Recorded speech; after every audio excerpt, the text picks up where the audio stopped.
E aí pessoal, tudo bem? Mais uma vez aí viemos ter uma conversa sobre as manifestações que vai ter dia 15, né? E sobre a reunião que teve ontem, se eu não me engano, na casa do seu Maia, Rodrigo Maia, vulgo Botafogo, né? Na qual ali eles comemoravam os 60 anos de Aécio Neves, né?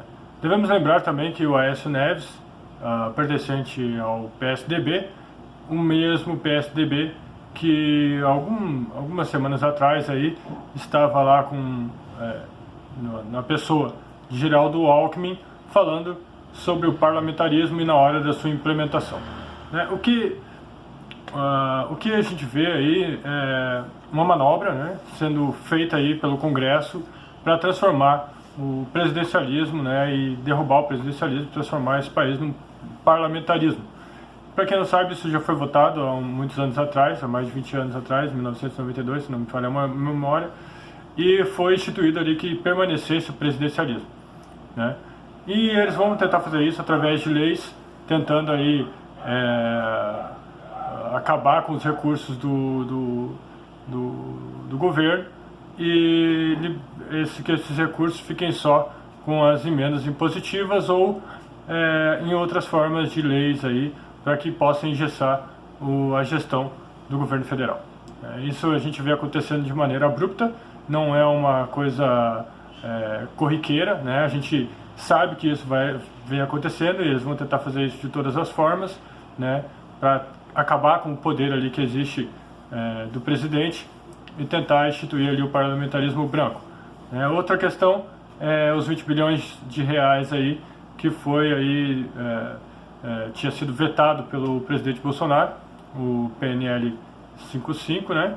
E que eles derrubaram o veto aí do presidente aí para abocanhar e tirar 20 bilhões do orçamento do governo, para que não vai beneficiar eles, né? De alguma forma ou de outra, algum corrupto ali vai se beneficiar disso, mas não diretamente. Entretanto, vai conseguir tirar aí uma grande verba do governo federal, fazendo com que ele não possa investir na saúde, na educação e nas rodovias, aí, na mobilidade urbana, né? Isso a gente vê como um atentado contra o governo federal, para que eles possam ali engessar o governo de agir e fazer com que o governo ali se torne obsoleto, né? E as pessoas passam a ver ali que o governo federal não está conseguindo fazer ali as suas promessas de campanha e possa ali então ter uma queda na popularidade de Jair Messias Bolsonaro para 2022. Isso a gente vê claramente, né, porque em 2022 é óbvio que se continuasse do jeito que está, o Bolsonaro seria eleito novamente. Então eles estão morrendo de medo disso, porque daí não pode se imperar ali a cleptocracia e a corrupção de modo generalizado como estava acontecendo.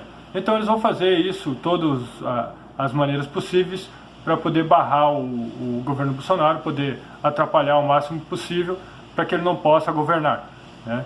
E em contrapartida também, em outro lado, né, nós temos aí governadores aí tentando de todas as formas acabar com as manifestações do dia 15. Temos a mídia arcaica também, né, dando uma ênfase muito grande pro COV aí, né? E não só a mídia arcaica, mas também temos as nossas mídias alternativas, que também estão fazendo aí um serviço para esses políticos, que é disseminando aí essa pandemia que a OMS criou aí, como se fosse algo tenebroso, do qual todas as pessoas vão estar morrendo aí pelas ruas aí nos dias seguintes, né? Mas o que se vê de forma real não é isso. É óbvio que existe uma preocupação sim com essa doença, afinal ela se alastra com uma facilidade muito grande, mas os efeitos que ela causa não são assim tão grandes, né? Por exemplo, ela costuma ter uma maior agressividade a pessoas com mais idade ou pessoas muito novas, que têm o seu sistema imunológico ali mais enfraquecido, não tem o seu sistema imunológico bem adaptado ou está com algum problema no seu sistema imunológico, né? Pessoas saudáveis e com a idade, entre a idade ali, criança até 50, 60 anos, raramente são afetadas, né? Tem ali alguns sintomas, no caso uma gripe, enfim, mas passa e acaba não causando problemas mais graves, né? Isso acontece sim com pessoas com maior idade, né, que têm o sistema imunológico mais debilitado, né? E isso não é divulgado, né? Isso não é enfatizado pela mídia, né? Com esse intuito de criar ali uma crise na saúde e também poder barrar certas manifestações que o povo faça. Essa manipulação de mídia sempre existiu, gente, né? Ela acontece de todas as formas, ela está em todos os continentes, né? E isso é usado aí de uma maneira muito torpe pela ONU, pela OMS e por companhia limitada, né? A gente sabe que a intenção deles não é o bem da população, e sim o ganho próprio, né? A ONU, a OMS e outras organizações supranacionais, a única coisa que convém para eles é o globalismo. E eu não estou falando da globalização, estou falando do globalismo, uma força supranacional aí que visa destruir com o Ocidente ou com as estruturas que mantêm o Ocidente, né? Através ali de questões psicológicas e emocionais, né, causando medo e causando grandes comoções aí no mundo afora por determinadas doenças, né? No caso agora está sendo usado o coronavírus, e outros determinados classes sociais, políticas, enfim, né? A gente viu isso aí com a migração, a gente viu isso aí com outros tipos de retóricas aí deturpadas aí para que pudesse aí se ampliar o poder da ONU por todo mundo, e isso vem acontecendo descaradamente, né? As resoluções da ONU até hoje são acatadas no Brasil de uma maneira muito pacífica, né?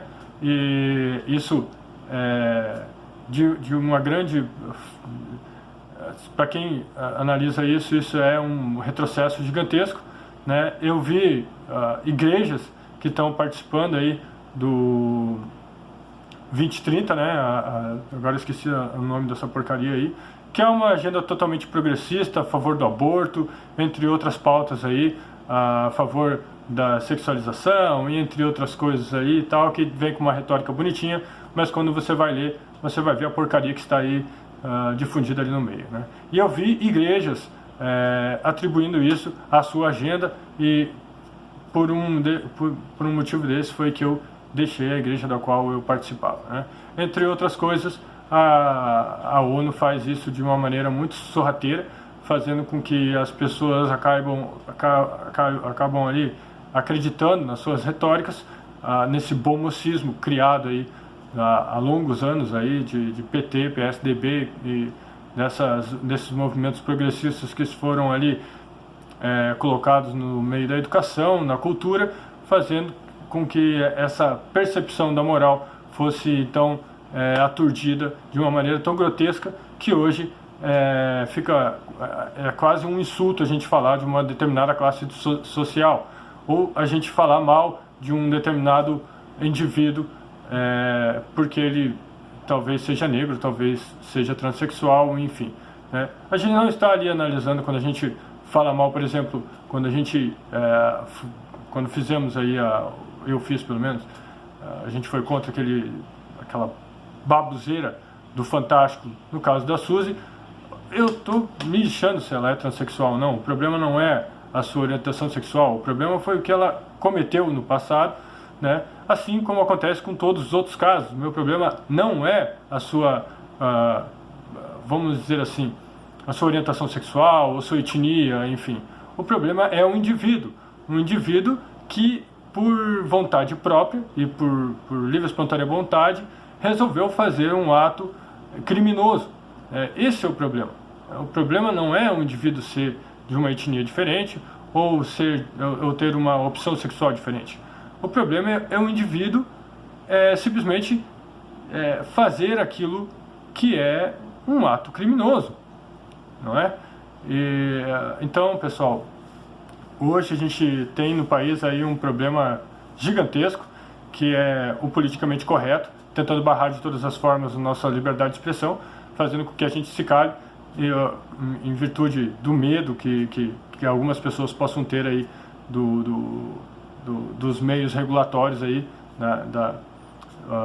do Congresso aí, tentando aprovar leis de cunhos progressistas que possam te calar, né, para que você não possa usar as redes sociais, para que, inclusive, no YouTube eu tenho que cuidar das palavras que eu falo, porque senão meu vídeo não vai ao ar, né, e isso acontece em todas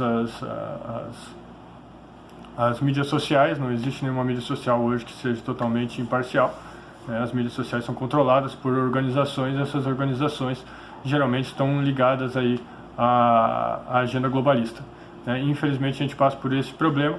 A única maneira que tem de lutar contra isso é através do Telegram, do WhatsApp e dos meios que a gente tem, né? Embora a gente não ganhe relevância aí, nem no YouTube, nem no Facebook, nem em outras páginas que a gente possa criar, a gente não ganha relevância. É muito difícil um conservador ganhar relevância nos canais, é muito difícil ele chegar a 1 milhão, porque simplesmente não é divulgado, né? Por exemplo, eu assino, tenho um monte de canais que eu sou inscrito, e muitas vezes esses canais que eu sou inscrito, eu ativo nas notificações e não vem a notificação quando é feito um novo vídeo. Vários canais que acontecem isso, né? Eu tenho que ir lá procurar para ver. Terça Livre é um que não acontece para mim.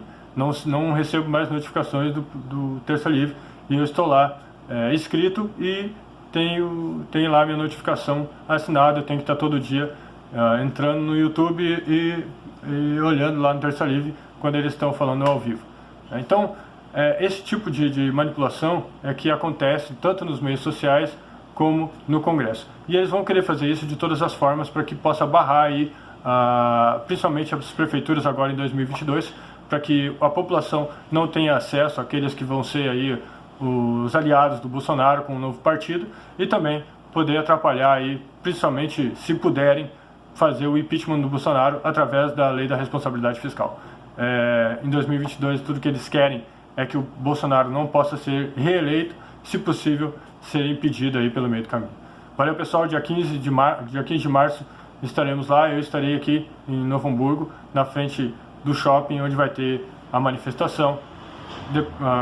A cidade que você esteja, se tiver a manifestação, vá até lá. Se for a cidade vizinha, vá até lá, faça a sua parte. O Brasil precisa de você, né? Nós precisamos combater esta casta de corruptos, vagabundos que estão lá simplesmente para o seu próprio poder, para poder se alimentar do nosso dinheiro, porque enquanto eles retiram dinheiro, 20 bilhões do governo que seriam investidos na saúde, seriam investidos na educação, seriam investidos no saneamento básico, como o ministro lá já tinha colocado um programa lá para saúde básica, para saneamento básico no Brasil. Eles vão ter que retirar esse dinheiro desses investimentos que estava sendo criado aí, essas pautas que estavam sendo criadas pelo governo, vão ter que retirar dinheiro disso para poder botar nessa emenda aí, nesse veto que eles acabaram de derrubar do Bolsonaro. Mas eles não tiram lá do fundão eleitoral deles, eles não vão tirar da sua lagosta, do seu caviar e do vinho do Porto ou da champanhe que eles tomam lá com o nosso dinheiro. Eles também não vão deixar de ter seus carros particulares pagados por nós, eles não vão deixar de ter seu apartamento convencional que é pago por nós. Isso eles não vão abrir mão. O que eles vão querer mesmo é que que a gente pague esses 20 bilhões a mais para poder ajudar ou poder, como é que eu posso dizer, manter os seus currais eleitorais, né, dizendo que estão fazendo isso para o bem dos mais pobres, quando na verdade a gente sabe que eles estão fazendo isso para tentar desestabilizar o governo federal. Então, pessoal, é isso. Dia 15 de março estaremos lá. Força e fé, que tudo vai dar certo, é só a gente não desistir, não esmorecer, levantar a cabeça e lutar por um país melhor. Valeu, pessoal!